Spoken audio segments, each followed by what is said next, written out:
Estamos no capítulo 10.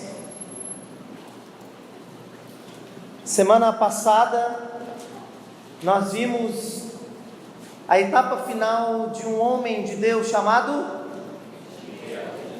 vocês estavam aqui, que bom.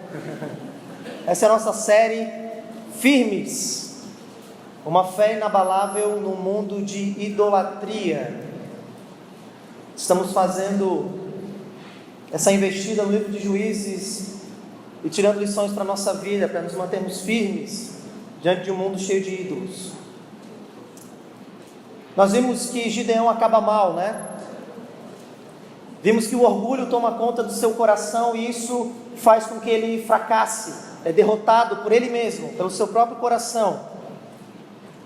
Então nós vimos que o texto segue e o filho de Gideão, Abimeleque, meu pai é rei, assume o reinado de Israel, se torna rei, cria divisão, mata seu próprio povo, e agora Deus tem que levantar novos juízes para livrar a nação dela mesma, pela primeira vez na história de Israel. Antes, os juízes libertavam o povo dos inimigos, mas agora a corrupção e o pecado de Israel leva a nação a uma degradação tão grande que Deus tem que levantar juízes para libertar a nação dela mesma. E Deus liberta, passa um tempo de paz, e agora no capítulo 10, um novo ciclo se inicia, e é isso que eu quero ver com os irmãos, o ciclo da vida de Jefité, esse homem que foi levantado por Deus. Nós vamos ler a partir do verso 6, Juízes capítulo 10, nós vamos ler do verso 6 até o verso 9. Nós veremos o capítulo 10 e o capítulo 11, mas eu quero ler somente essa parte, porque o texto é muito grande e eu não quero que vocês durmam durante a leitura, tá bom?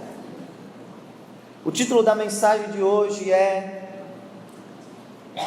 Mundanismo, tá bom? A corrupção da religião de Deus. Mundanismo é a corrupção da religião de Deus. Juízes capítulo 10, verso 6 até o verso 9 diz assim: tornaram os filhos de Israel a fazer o que era mal perante o Senhor, e serviram aos Balaíns e a Astarote e aos deuses da Síria, de Sidom, de Moabe, de Amon e dos filisteus, e deixaram o Senhor e não o serviram. Acendeu-se a ira do Senhor contra Israel e os entregou nas mãos dos filisteus e nas mãos dos filhos de Amon, as quais nesse mesmo ano vexaram e oprimiram os filhos de Israel. Por 18 anos oprimiram a todos os filhos de Israel que estavam da além do Jordão, na terra dos amorreus, que está em Gileade. Os filhos de Amon passaram o Jordão para pelejar também contra Judá e contra Benjamim e contra a casa de Efraim, de maneira que Israel se viu muito angustiado. Muito angustiado.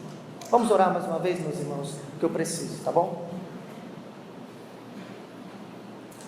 Senhor, essa é a tua palavra, e essa não é uma história qualquer, Senhor.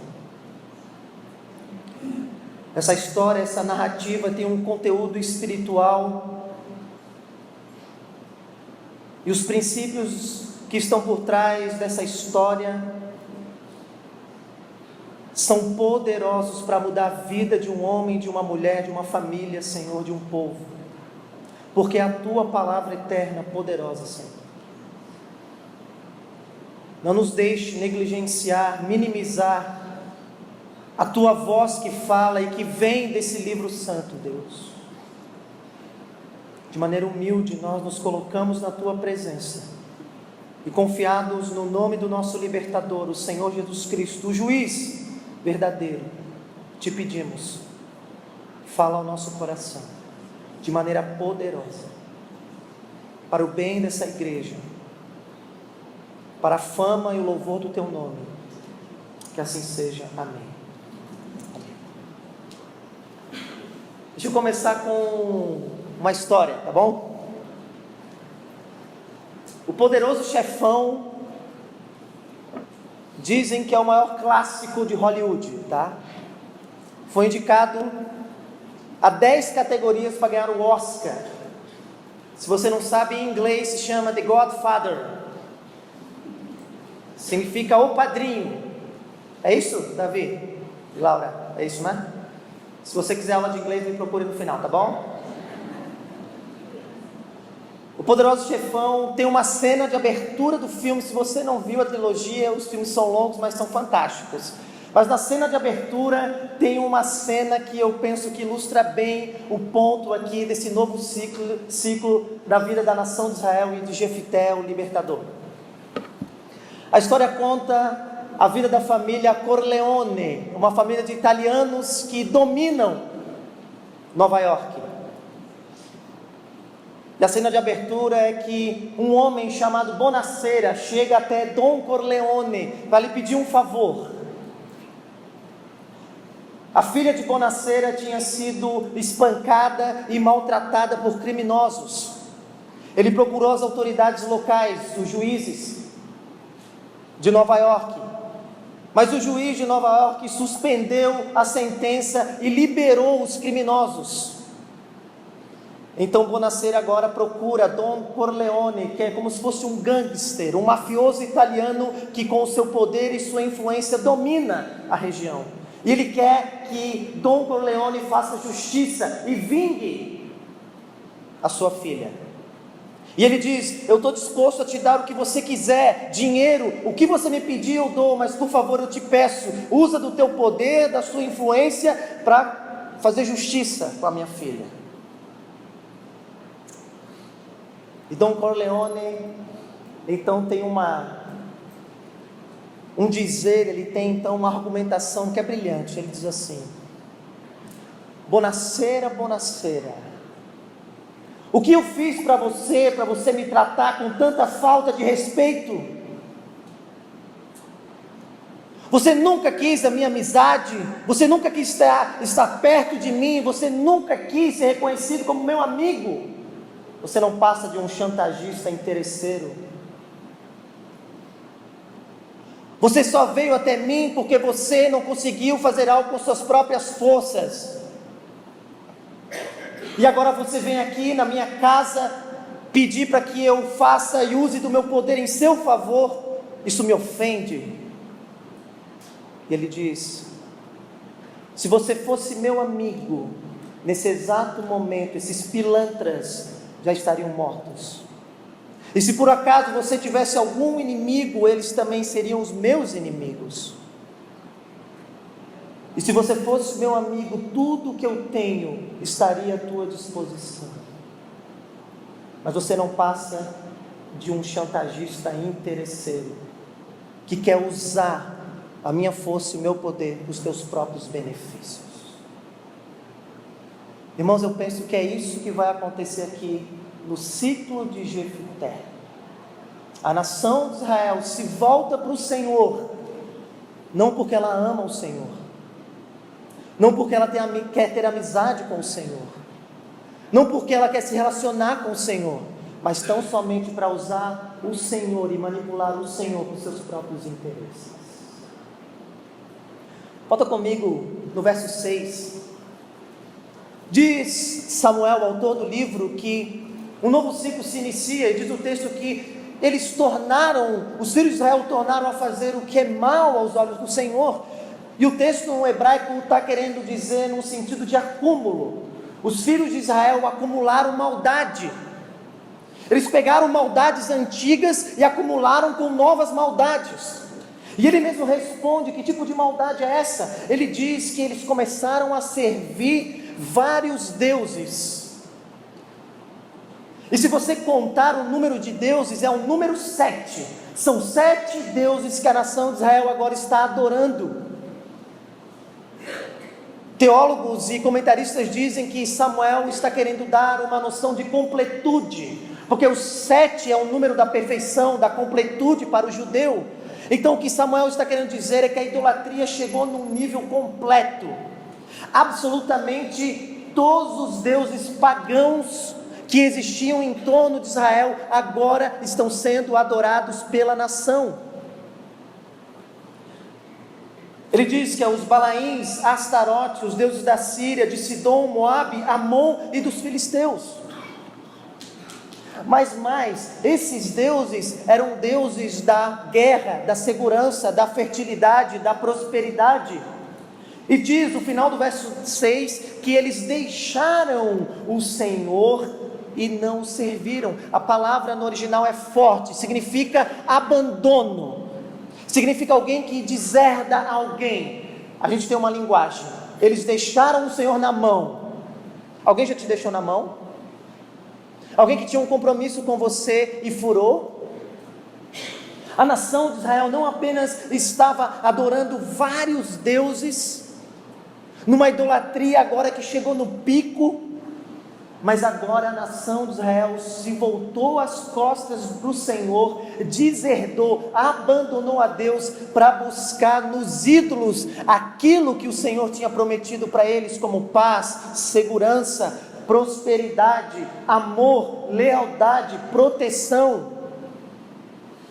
A nação de Israel tinha se esquecido que todas essas coisas, essas bênçãos, são tão somente fruto de um relacionamento amoroso com o Senhor. E eles foram abandonar o Senhor e foram buscar tudo isso nesses deuses. Mas diz o verso 7 quais foram as consequências dessa idolatria degradante. Diz o texto então que Deus se irou e entregou o povo de Israel nas mãos dos povos. A expressão é forte. Literalmente no texto hebraico está dizendo: o Senhor vendeu a nação de Israel. É como se a nação de Israel agora trocasse de dono. Se antes o dono da nação de Israel era Yahvé, que era bondoso, que era generoso, que era amoroso, agora a nação de Israel foi vendida e eles têm um novo dono. E o mais curioso de tudo isso, sabe o que é? É que agora a nação de Israel está sendo escravizada pelos povos que tinham como patronos os deuses que eles adoravam. Alguém certa vez disse que a idolatria gera escravidão. Enquanto o nosso relacionamento com Deus gera liberdade, gera paz, gera amor, a idolatria gera escravidão, domínio, opressão, tristeza, sofrimento. É mais ou menos, puxando para os nossos dias, uma pessoa que idolatra dinheiro, ela não se contenta enquanto não tiver mais dinheiro ainda, porque ela está escrava do dinheiro. Uma pessoa que idolatra o amor humano, achando que com o amor humano vai encontrar o valor da sua vida, ela vai pulando de relacionamento atrás de relacionamento, porque fica escravizada pelos homens, pelas pessoas, porque é isso que a idolatria faz, escraviza. Mas diz então, o final do verso 9, que Israel se viu muito angustiado. A palavra é forte, se viu numa tristeza profunda, porque é isso que a idolatria traz. O afastamento do Senhor gera angústia, sofrimento. Mas não apenas isso, no verso 9 é dito que então os filhos de Amon, os amonitas, agora com um exército grande e poderoso, se acampam ao redor de uma região, Gileade, e querem invadir a cidade, matar os judeus e tomar posse daquela terra. E então eles se viram numa situação de angústia, de sofrimento. Quando eles menos esperavam, a hora que eles viram, eles estavam angustiados, sofrendo, oprimidos. Diz o texto que eles foram vexados, no verso 8, e oprimidos. A palavra vexar aqui é despedaçar. A nação de Israel estava sendo despedaçada pelos povos que tinham como patronos os ídolos, sofrendo grande angústia. O resultado disso, a consequência, a razão disso era porque eles tinham virado as costas para o Senhor e deserdaram o Senhor, deixaram Ele na mão. É isso que o texto diz. Mas a partir do verso 10, diz o texto bíblico que eles vão se voltar para o Senhor. Eles vão agora voltar para Yahvé, o Deus de Israel. Mas o que Samuel, o autor do texto bíblico, vai nos ensinar aqui, vai dizer que a nação agora se volta para o Senhor de maneira interesseira. Eles vão querer agora chantagear, manipular a Deus para os seus próprios interesses. E é por isso que o título dessa mensagem e a ideia central desse texto é mostrar como a nação de Israel caiu naquilo que chamamos de mundanismo. Mundanismo, meus irmãos, não é você aproveitar das coisas boas que o Senhor Deus fez neste mundo, como comer uma boa comida, beber uma boa bebida, ver um bom filme, escutar uma boa música, mergulhar numa cachoeira, ir à praia, fazer uma boa viagem, nada disso.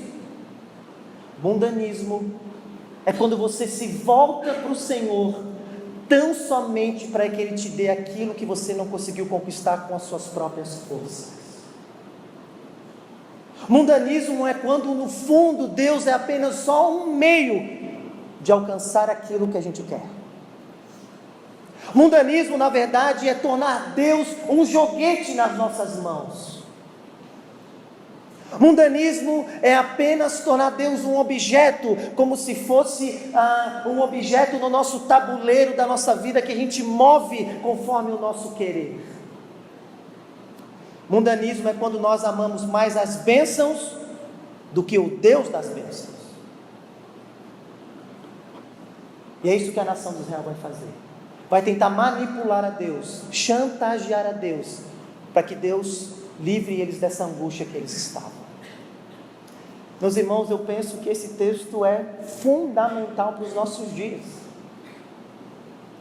Nós vivemos numa cultura marcada e reconhecida internacionalmente pela corrupção, é verdade ou não é? Você olha as campanhas que agora estão acontecendo na TV, qual é o tópico principal dos candidatos? Eu não sou corrupto, ficha limpa, eu não usei da coisa pública para os meus próprios interesses. Meus irmãos, nós vivemos nesse meio, está no nosso DNA brasileiro. Tanto é verdade que nós somos conhecidos pelo jeitinho brasileiro. Quem já não ouviu falar do jeitinho brasileiro, não é? Jeitinho brasileiro é aquela faceta negativa da nossa cultura, que acha que há jeito para tudo. Basta você ter amigos influentes e ter uma boa conversa, um bom papo. É verdade ou não é? Um atestado médico falso para faltar no trabalho. Uma nota superfaturada para conseguir maior o reembolso. Um estacionamento na vaga de deficiente, porque na verdade eu só vou rapidinho, é 3 horas, é coisa rápida, jogo rápido. Quem nunca foi no Paraguai, sabendo que é apenas $300 a cota da Receita Federal? Esconde na meia, esconde no bolso, esconde na cueca, esconde aonde for. E ora pedindo, pelo amor de Deus, que o funcionário da Receita não me pare.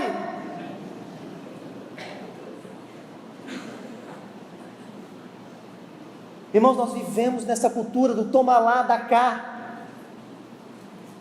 Quem nunca se reconheceu naquela frase do filme Tropa de Elite? Quem quer rir, tem que fazer rir, não é? Irmãos, nós vivemos nessa cultura, estamos acostumados a manipular situações, manipular pessoas para os nossos próprios interesses, para ganharmos algum tipo de lucro, de benefício. E é isso que a nação de Israel vai fazer.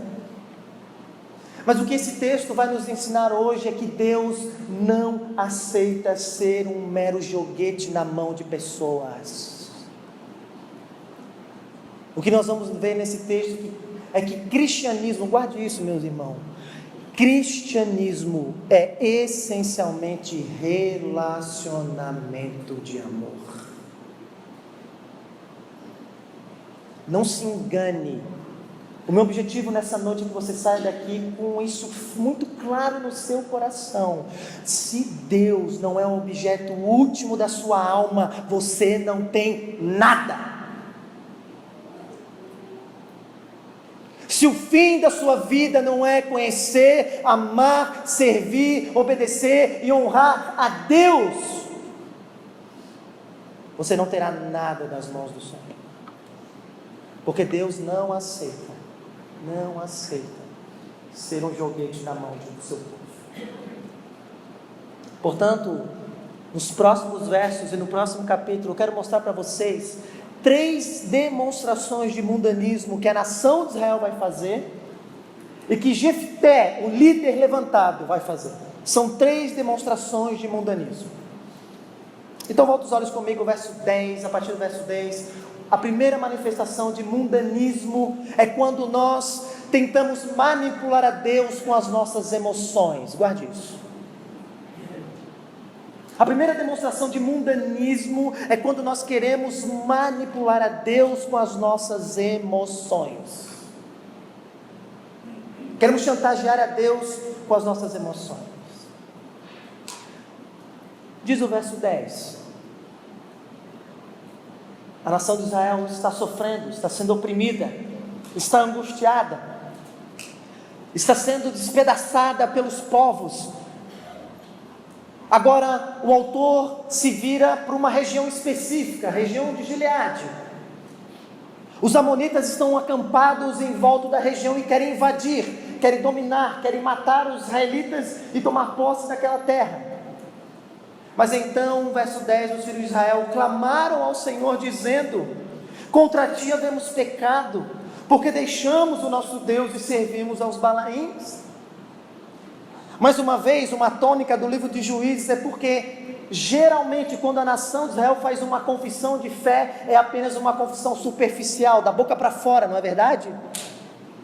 E talvez a gente possa olhar e pensar: eles se arrependeram, agora viram que abandonar o Senhor leva à tristeza, ao sofrimento, à ruína, se voltaram, o Senhor vai recebê-los. Olha o que diz o verso 11: porém, o Senhor disse aos filhos de Israel: quando os egípcios, os amorreus, os filhos de Amon, os filisteus, e os sidônios, e os amalequitas, e os moanitas vos oprimiam, e vocês clamaram a mim, porventura eu não vos livrei das mãos deles?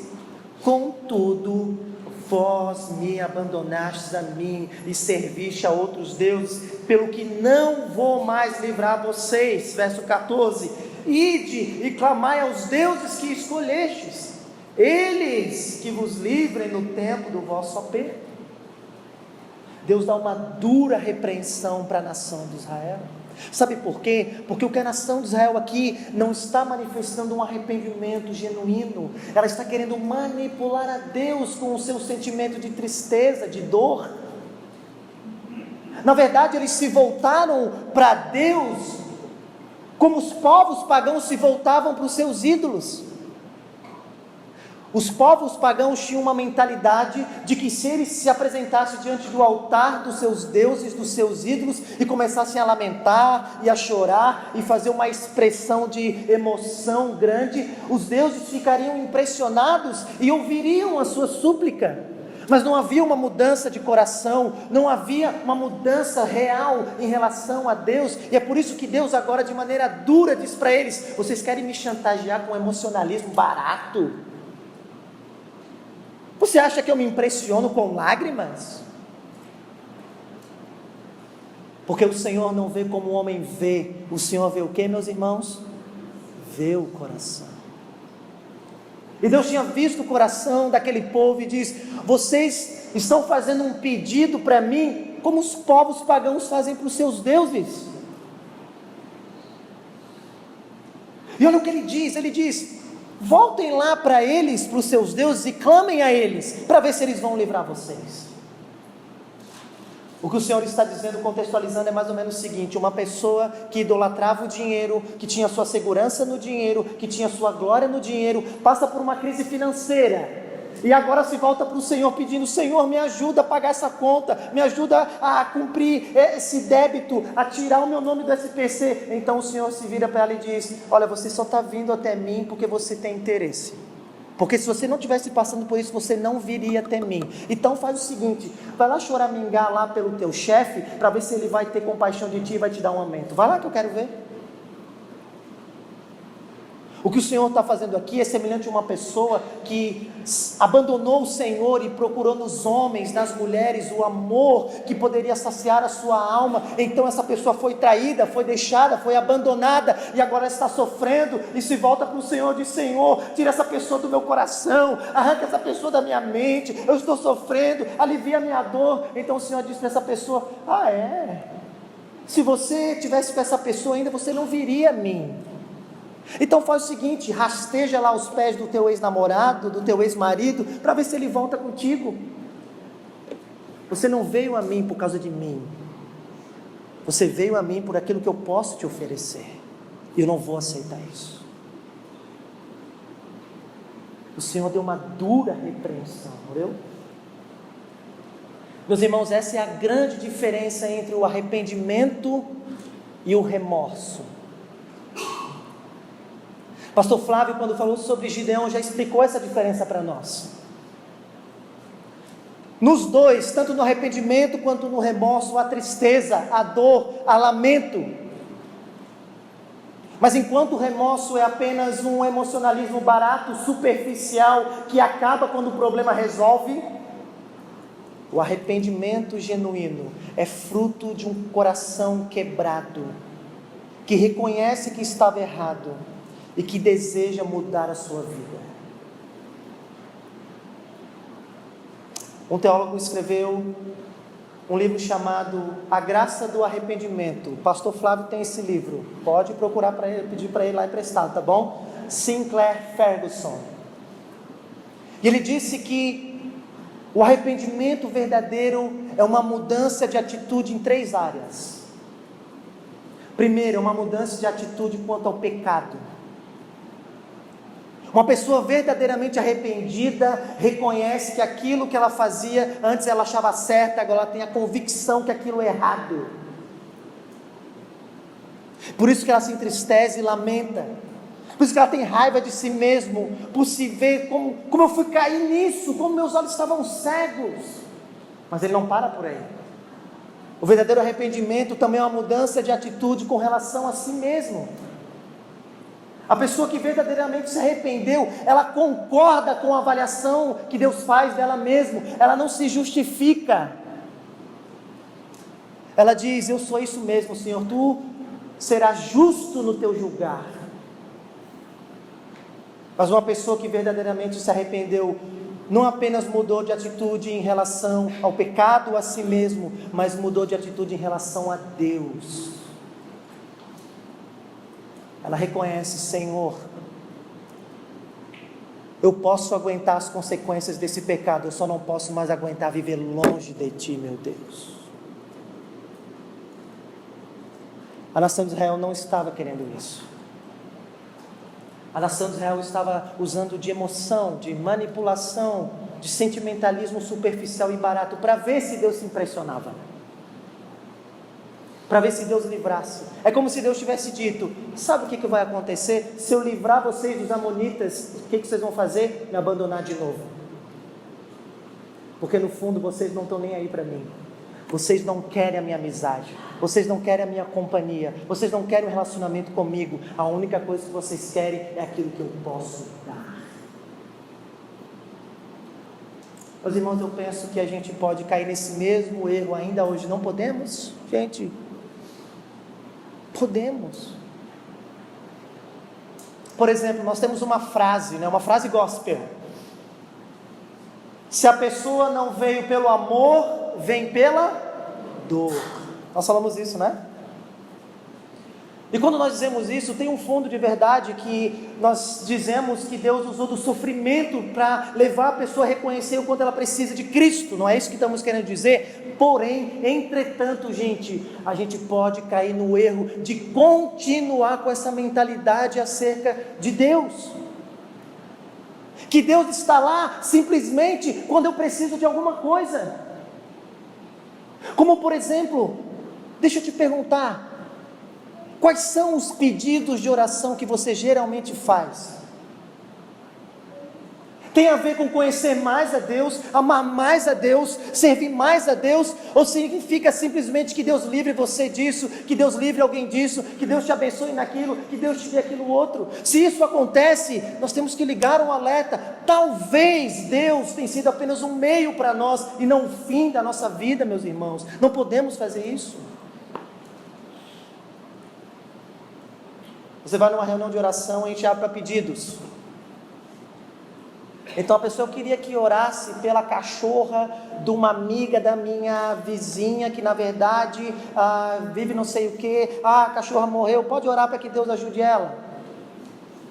Tá bom, vamos orar. Oramos. Outro pedido: eu quero orar por uma amiga de uma cunhada minha que mora em Roraima, eu não sei o que aconteceu, mas ela está sofrendo muito, ela tem um câncer, ela sofreu um acidente, vamos orar. Tá bom, vamos orar. E assim vai, sempre, mas não há nenhum pedido do tipo: eu quero orar para que eu conheça mais ao Senhor, eu quero orar porque eu quero amar mais a Deus, eu quero pedir para que Deus incline meu coração, para que eu veja a sua glória mais. Talvez signifique que Deus é apenas um meio para nós. Eu penso, por exemplo, que muitos de nós estamos acostumados de usar de emoção para manipular pessoas. Isso é verdade, a gente tem um linguajar disso, a gente chama de vitimismo, não é verdade? Você conhece pessoas que sempre se colocam em posição de vítima? Você já conhece pessoas assim? Pastor, eu sou uma dessas. Tá bom, Deus te abençoe aí, meu irmão, te dê graça, espero que Deus fale contigo aí. Pessoas que sempre se colocam em posição de vítimas, na verdade são pessoas manipuladoras. Porque no fundo, todos nós sabemos que ninguém aguenta ver gente sofrer, não é verdade? É verdade isso, a gente é meio sentimental, né?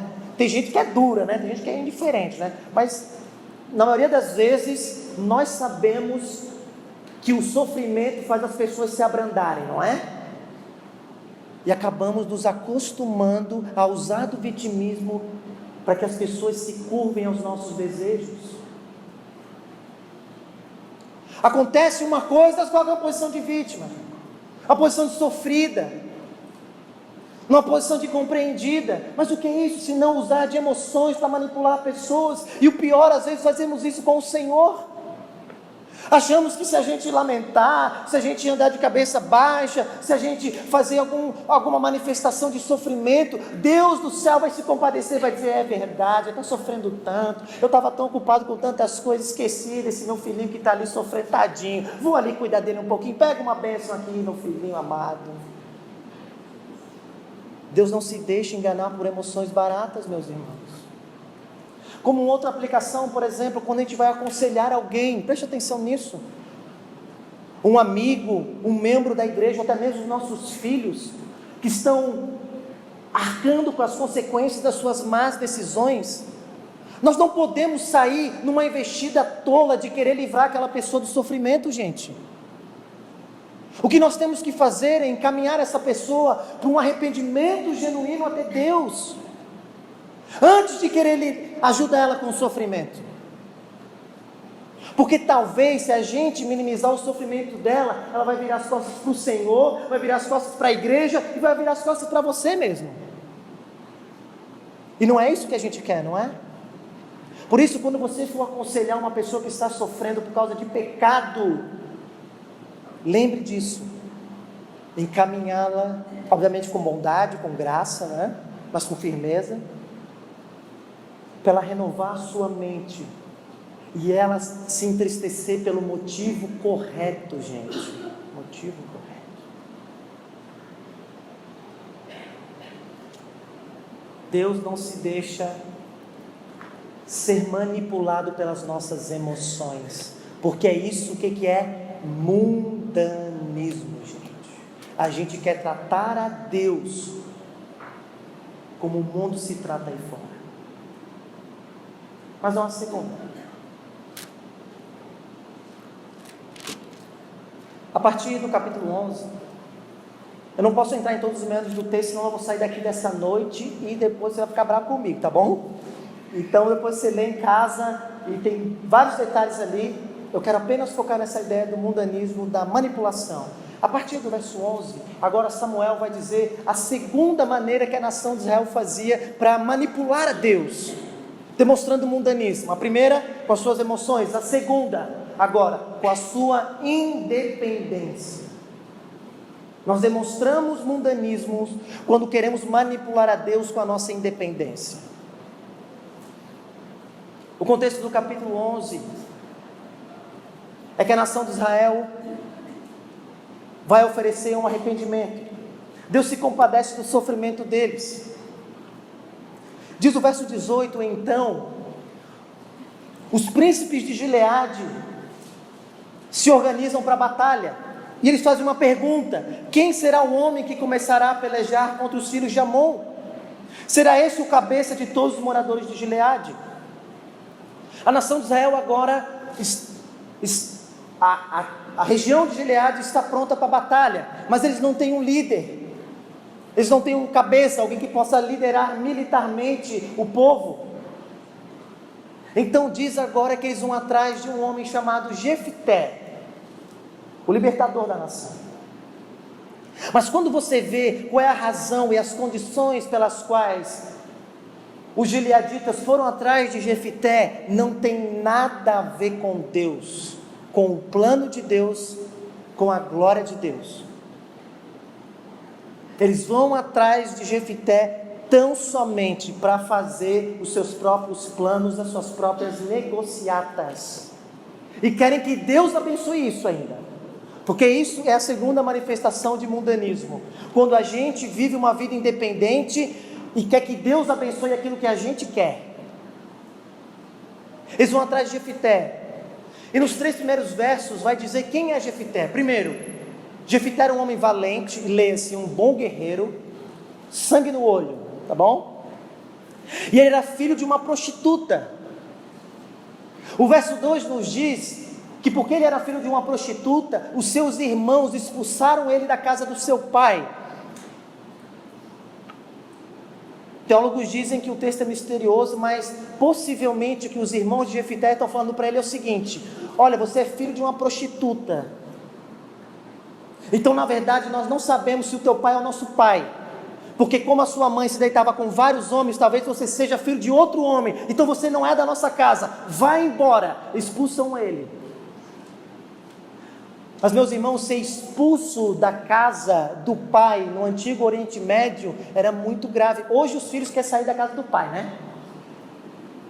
Dá ataque de pelanca, tem essa expressão aqui, gente? Ataque de pelanca no filho, né? Eu vou sair da casa do pai. Acha que consegue, né? Eu vou sair da casa do pai, ninguém me entende aqui em casa, vou chutar o balde, vou sair da casa do pai. No antigo Oriente Médio as pessoas só saíam da casa do pai em termos legais, porque ser expulso da família significaria que você não teria parte na herança. Então era um ato muito grave. Mas diz o verso 3 que Jefté, além de ser um homem valente, um guerreiro, além de ser filho de uma prostituta, ter sido expulso da casa dos seus pais, diz que Jefté fugiu da presença dos seus irmãos, e homens levianos se ajuntaram a ele. Ele se tornou um líder. Ele virou líder de uma quadrilha, de uma organização criminosa dentro da região de Gileade. Era um traficante, um bandido, que cometia crimes na região. Agora o detalhe: é esse tipo de homem que os príncipes da região de Gileade vão atrás para buscar. Diz o verso 5 que é isso que eles fazem. Quando pelejavam, foram os anciãos de Gileade buscar Jefté da terra de Tob. Mas olha só, o que os príncipes estão querendo aqui, na verdade, é achar alguém que faça um trabalho sujo. Eles arquitetaram um plano e não achavam alguém que pudesse fazer o trabalho sujo. É mais ou menos alguém que quer corrupção e precisa de alguém que já é corrupto. Você entende isso? Alguém que já está acostumado a fazer esse tipo de bandidagem. Então é isso que eles procuram, e vão atrás especificamente de Jefté, porque Jefté era conhecido como um bandido, líder de uma organização criminosa. E a partir do verso 6, eles então oferecem para Jefté que ele seja um líder militar. Jefité é o seguinte: você vai ser general do exército se você lutar em nosso favor. Pode ser? Propondo corrupção, fazendo uma oferta para ganhar o favor de Jefité. Mas Jefité diz o seguinte no verso 7: olha, vocês, quando viram os meus irmãos me expulsando da minha casa, vocês que são os príncipes, que deveriam me defender, não me defenderam, agora vocês vêm contra mim. Essa oferta é muito baixa, aumenta aí o valor da oferta. O que é curioso, porque Jefité faz com os príncipes de Gileade aquilo que Gileade quer fazer com o Senhor, se aproveitar. Então diz o verso 8 que eles responderam, disseram o seguinte: ok, se você nos liderar, você vai ser o governador do estado de Gileade. A oferta aumenta. Não apenas agora ele vai ser o líder do batalhão, agora ele vai ser o governador do estado. Você consegue imaginar isso, gente? Você imagina o maior criminoso de Cidade do Leste e de Foz do Iguaçu é chamado para liderar Foz do Iguaçu numa batalha. Ele não aceita disso, não. Então é promessa para ele que ele seja o governador do Paraná, que todo mundo vai votar nele caso ele vença a batalha. É isso que eles estão fazendo. Mas agora eu faço uma pergunta curiosa: aonde está Deus nesse meio aqui, gente? Calma aí, pastor, não sei onde está Deus. É justamente isso, Deus não está, porque eles não estão preocupados com os planos do Senhor. Todos os juízes que vieram antes de Jefité foram levantados por Deus. É verdade que o Espírito do Senhor vai encher Jefité, e ele vai libertar a nação, mas por pura graça de Deus, mas o que o texto está querendo dizer é que agora os gileaditas estão querendo manipular a Deus com a sua independência, e isso é uma nova faceta do mundanismo, gente. É quando Deus não é o centro da nossa vida, o sol pelo qual raia todas as áreas da nossa vida. Deus é apenas um acessório, um tipo de USB que eu saco quando eu preciso, coloco no computador da minha vida e pego aquilo que eu quero e tiro e boto no bolso. É como se a nação de Israel dissesse assim: nós já temos um plano, nós já temos um líder, Senhor, não se preocupa, só abençoa. Tanto é verdade que sabe o que Jefité vai fazer? Jefité vai fazer uma reunião solene com o povo e vai pedir que os príncipes jurem que vão botar ele como governador caso ele vença a batalha. E eles juram em nome de quem, gente? Em nome do Senhor Deus de Israel. Deus é apenas um joguete nas mãos dos gileaditas. Eles já têm os planos, eles já têm a estratégia, eles já negociaram os termos, eles já escolheram o que vão fazer. Eles só querem que Deus bote a mão e abençoe. Gente, será que não é isso que a gente faz muitas vezes, gente? Tiago, o autor da carta, meu irmão de Jesus no Novo Testamento, vai falar exatamente como isso é mundanismo. Ele vai dizer assim: você que não considera Deus nos seus caminhos, ele está falando isso para a igreja, e você diz: eu viajarei, vou para outra cidade, negociarei, fazer planos, por acaso isso não é uma arrogante pretensão? Como que você deve dizer? Se Deus assim quiser, eu irei e fazer isso e farei aquilo, porque se Ele não quiser, eu estou perdido, porque a minha vida depende dEle, eu sou submisso a Ele, Ele é o Senhor e eu sou o servo. Ele não é o servo e eu o Senhor. Isso é mundanismo, gente. Como por exemplo, você já viu na televisão, na rádio, em vídeos no YouTube, em programas de TV, em livros, pessoas com esse tipo de tom que acham que mandam em Deus? Você já viu isso? Esse que nós chamamos de teologia da prosperidade, que aquilo que eu quero Deus vai abençoar, que aquilo que eu digo Deus vai fazer, que aquilo que eu determino e decreto no mundo espiritual, aquilo acontece, porque as palavras têm poder. O que é isso, gente, se não tornar Deus um marionete nas nossas mãos? Isso é uma ofensa à glória do Senhor, gente. É Ele que decreta e eu me submeto. Nós estamos cansados de ouvir os provérbios de Salomão, que diz que o homem faz os seus planos, mas a resposta vem de quem, meus irmãos? Vem do Senhor. E se Ele dizer não, é não. E se Ele dizer para lá, é para lá. E se Ele dizer para cá, é para cá. O homem faz planos, mas o Senhor lhe direciona os passos. Isso é alguém, um crente genuíno. Mas o que é alguém que se rendeu ao mundanismo? Ele já tem a sua vida perfeita, ele já tem os seus planos, ele apenas quer que Deus esteja ali para abençoar quando ele não consegue. Por exemplo, jovens que estão namorando, vivem as suas vidas de qualquer maneira, conduzem seus relacionamentos de qualquer jeito, nunca desejaram ser acompanhados, nunca quiseram estar próximo para que possam ser orientados. Então, depois de um tempo, chegam para o pastor e dizem: pastor, nós vamos casar e queremos que o Senhor faça o nosso casamento e abençoe a gente. Como assim?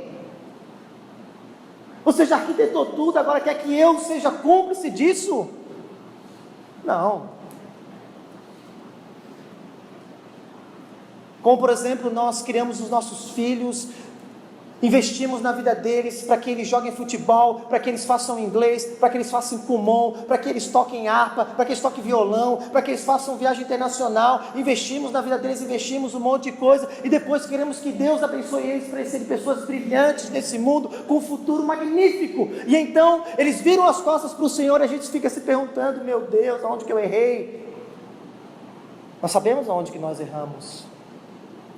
Na nossa casa e na nossa família, Deus nunca foi um valor, sempre foi um objeto que nós sacávamos quando precisávamos de ajuda, e os nossos filhos foram criados nesse ambiente. E então, quando eles descobriram algo mais interessante e mais legal para fazer, eles viraram as costas para o Senhor. Não podemos ser assim, meus irmãos.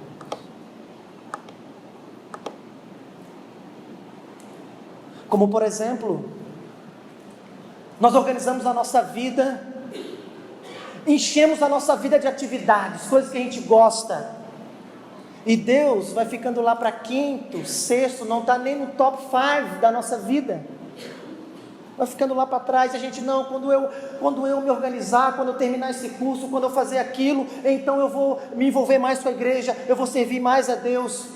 Não é assim que a gente faz, gente. Corremos o risco. Área financeira, deixa eu pegar vocês aqui agora, tá bom, gente? Vou pegar vocês aqui, segura aí, tá? Segura aí. Estouramos o cartão de crédito, não é? Estouramos o cartão de crédito.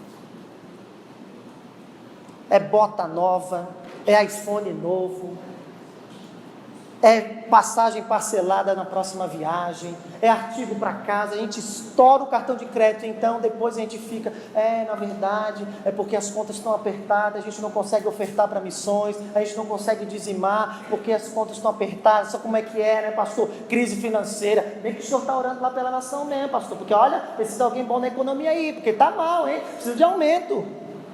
E a gente diz: não, quando eu organizar, pastor, quando eu organizar as minhas contas, então eu vou ofertar. O que é isso, gente? Deus não é uma prioridade para nós. Nós temos dificuldade de andar com o mesmo calçado um ano inteiro, e está investindo na obra missionária, por exemplo. Não podemos ser assim, gente. Deus não pode ser apenas um acessório na nossa vida, nos nossos planos. Deus tem que ser a prioridade última do nosso coração.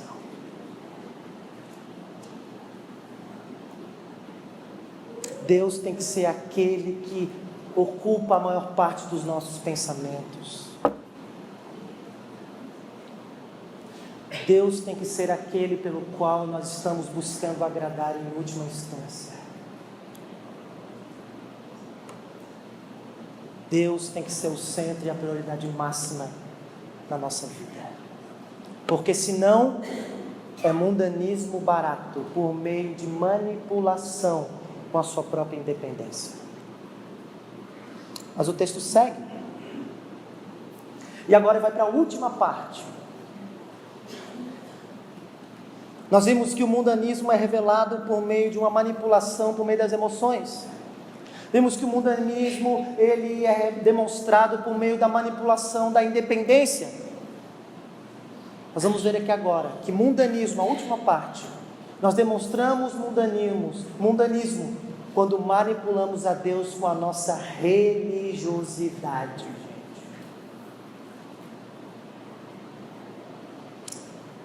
A partir do verso 11 do capítulo 11, Jefité aceita a proposta. Ok, eu vou lá falar com os amonitas. O texto é grande, vai o capítulo 11 inteiro. Eu não vou ler porque é muito grande.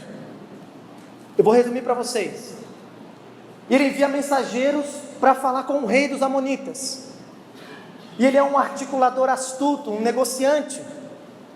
E ele vai tentar razoar por meio de argumentos com os amonitas, para tentar fazer os amonitas desistirem dessa ideia de guerra.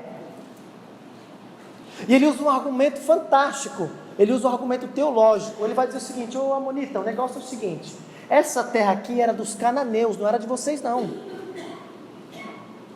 E eles se rebelaram contra Deus, o nosso Deus, e Deus entregou essa terra para nós. Por isso que a gente lutou contra eles 300 anos atrás, vencemos e estamos aqui. Deixa eu perguntar, se o Deus de vocês não tivesse dado essa terra para vocês, vocês não considerariam sua? Pois então, essa terra é nossa. Essa guerra de vocês é injusta. Desiste, volta atrás, volta para o país de vocês aí, que a gente vai ficar bem, sangue não vai ser derramado, ninguém vai sofrer, fica de boa aí. Mas diz o texto que os filhos dos amonitas dizem: não, o bagulho vai ficar doido agora, o bicho vai pegar, se prepara. Mas sabe o que Jefité fala? Ele fala uma coisa curiosa. Ele diz assim, no final do verso 27, ele diz assim, ó: Yahweh, o Deus de Israel, é juiz, e Ele vai julgar. Se Ele der essa terra para nós, está ok. Se Ele nos tirar daqui, está ok também, porque Ele é o juiz. Isso é verdade ou não é, meus irmãos? Isso não é uma declaração de um crente, meus irmãos? A gente fala isso, né? Deus é o juiz, Ele vai julgar a causa. Se Ele me der, tudo bem. Se Ele não der, eu vou ficar bem, porque Ele é o juiz, não é? Beleza. Mas a partir do verso 29, olha o que diz o texto, verso 30. Ele está voltando para se preparar para a batalha. Verso 30. Fez Jefité um voto ao Senhor e disse: se com efeito Tu, Senhor, me entregares os filhos de Amon nas minhas mãos, o primeiro que sair da porta da minha casa e sair ao meu encontro, voltando eu vitorioso dos filhos de Amon, esse eu entregarei em holocausto, será do Senhor. Ousado, hein? Ele faz um voto, ele está voltando, ele diz que Deus é o juiz. Ele disse que se Deus der, Deus dá, se Deus não dá, Deus não dá. Mas agora o que ele faz, gente? Um voto religioso, e ele promete o seguinte: se eu vencer, Senhor, se Tu me der isso aqui, Senhor, o primeiro que sair da casa, da porta de casa, eu vou oferecer em holocausto. Verso 32 e 33, de maneira bem rápida, diz que o Senhor entregou os amonitas nas mãos de Jefité e ele foi vitorioso, e foi uma vitória fácil. Diz o texto que ele passou por cima, a ideia é um rolo compressor que passa. Os amonitas não fizeram nem efeito, não deu nem para o cheiro. Tem essa expressão aqui, gente? Tem? Não deu nem para o cheiro. Mas olha o que diz o verso 34. Vindo, pois, Jefité a Mispá, sua casa, saiu quem ao seu encontro? A sua filha, com adufes, danças, era bailarina, frequentava o balé, e era filha única, porque não tinha outro filho nem filha. Verso 35, quando a viu, rasgou as suas vestes e disse: ah, filha minha, tu me prostras por completo, e tu passaste a ser a causa da minha calamidade, porquanto eu fiz voto ao Senhor, e não tornarei atrás. Diz o texto que ela fala assim: pai meu, fizesse esse voto, não vais voltar atrás? Não, então deixa-me chorar alguns meses a minha virgindade. O texto é curioso, e teólogos debatem, porque por um lado, a ideia do texto parece que Jefité vai degolar sua filha no altar, porque é isso que o holocausto exige, que o sacrifício seja degolado e o sangue seja derramado. Mas por outro lado, pelo fato da filha dizer e chorar a sua virgindade, e diz o texto que então as filhas de Israel fizeram uma festa para lamentar a ruína e a tristeza da filha de Jefité. Alguns dizem que o que Jefité fez foi um voto de castidade, que ele nunca mais daria sua filha para se casar com alguém, e ela morreria virgem. A verdade é que nós não sabemos o que aconteceu. Talvez ele tenha de fato realmente degolado a sua filha. Mas o ponto do texto é mostrar que a mente de Jefité já estava tão corrompida com o mundanismo, que ele trouxe elementos dos pagãos para dentro da religião de Deus. O texto é curioso porque eles estão lutando contra quem, gente? Contra os amonitas. E o deus dos amonitas era Milcom, ou Moloque, que exigia sacrifício humano para ser adorado. E o que o texto talvez está querendo dizer é essa ironia. Jefité tratou com Deus da mesma maneira que os amonitas tratavam com Moloque, oferecendo sacrifícios e ofertas para chantageá-los com uma expressão de religião, para conseguir aquilo que eles queriam. Eu vou deixar em aberto, e eu não sei dizer se ele matou ou não matou a filha. Depois, quando acabar o culto, pergunta para o pastor Flávio, que ele vai te responder, tá bom? Eu não sei. Mas de uma coisa eu sei, gente: a gente corre o sério risco de cair nesse erro de mundanismo de Jefité, de usar de religiosidade para tentar manipular a Deus para os nossos próprios interesses. Timothy Keller, comentando esse texto, ele diz o seguinte: o problema de Jefité é que ele não conhecia o Deus da graça. Ele só conhecia o Deus da barganha. E ele fez com o Deus de Israel aquilo que os pagãos faziam: quanto mais expressão de religião eu faço, mais ele me retribui com vitórias. Quanto mais sacrifícios religiosos eu faço, mais Deus me retribui com bênçãos. Mas esse não é o Deus de Israel. Esse não é o Deus Pai de nosso Senhor Jesus Cristo. Esse não é o Deus que nós invocamos, meus irmãos. O Deus que nós invocamos não é o Deus que se aceita se deixar manipular com barganha, ainda que sejam por meio de religiosidade. O Deus que nós invocamos é o Deus da graça. É o Deus que nos dá tudo aquilo que Ele nos dá, simplesmente porque estamos num relacionamento de amor com Ele. E se Ele nos der, estaremos bem. E se Ele não nos der, estaremos bem, porque o nosso tesouro mais valioso é tê-lo na nossa vida. Essa é a religião de Jesus. Isso é cristianismo verdadeiro, gente. Eu penso que a gente pode cair nesse erro ainda hoje. Como por exemplo, você conhece pessoas que fazem juramentos e votos de firmarem na igreja caso alguma coisa aconteça? Não, pastor, se eu ganhar aquela promoção, se Deus me abençoar, o senhor vai ver. Eu vou me envolver com a igreja, eu vou me envolver com o ministério, eu vou servir, eu vou dedicar 2 domingos só para o ministério infantil, pastor, pode ficar tranquilo.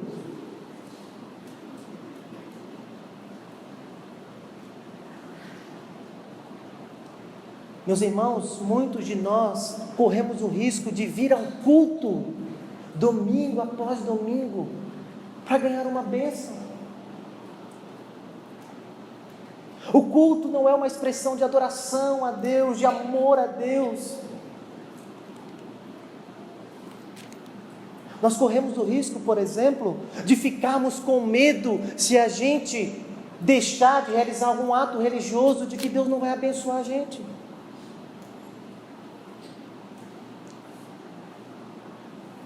Deixa eu te perguntar, como é que você reage quando alguma coisa dá errado na sua vida? Não precisa se manifestar não, só pensa. Se alguma coisa dá errado na sua vida, você pensa assim, ó, ixi, eu acho que Deus está bravo comigo. Eu acho que eu fiz alguma coisa para Deus. Se esse é o primeiro pensamento que vem na sua mente, é porque a sua vida não é tanto pautada no Evangelho, mas sim no legalismo.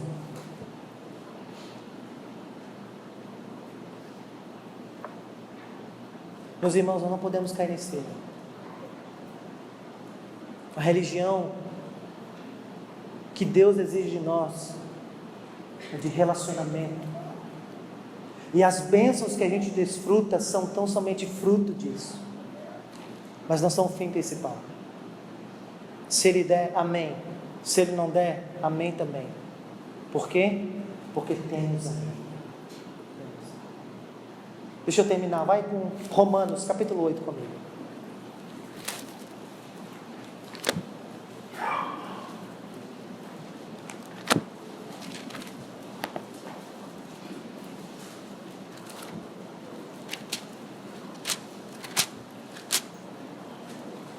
Olha comigo o verso 15.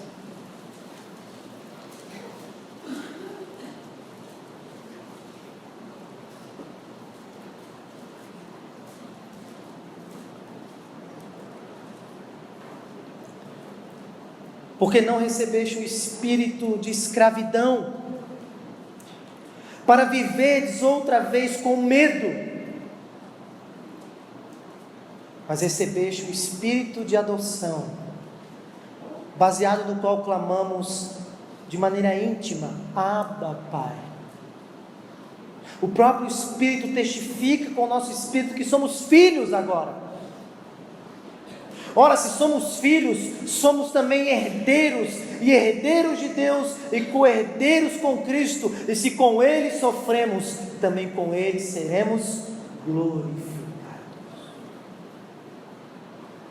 Ao contrário do mundanismo, o Evangelho diz para nós, que por meio de Cristo, nós temos intimidade com Deus, e herdeiro de todo o seu reino, e se sofremos com Ele, também com Ele seremos glorificados, porque nós adentramos na presença de Deus, não para desfrutar daquilo que Ele pode nos dar, mas simplesmente para clamar, Abba, Pai, como é bom te chamar assim.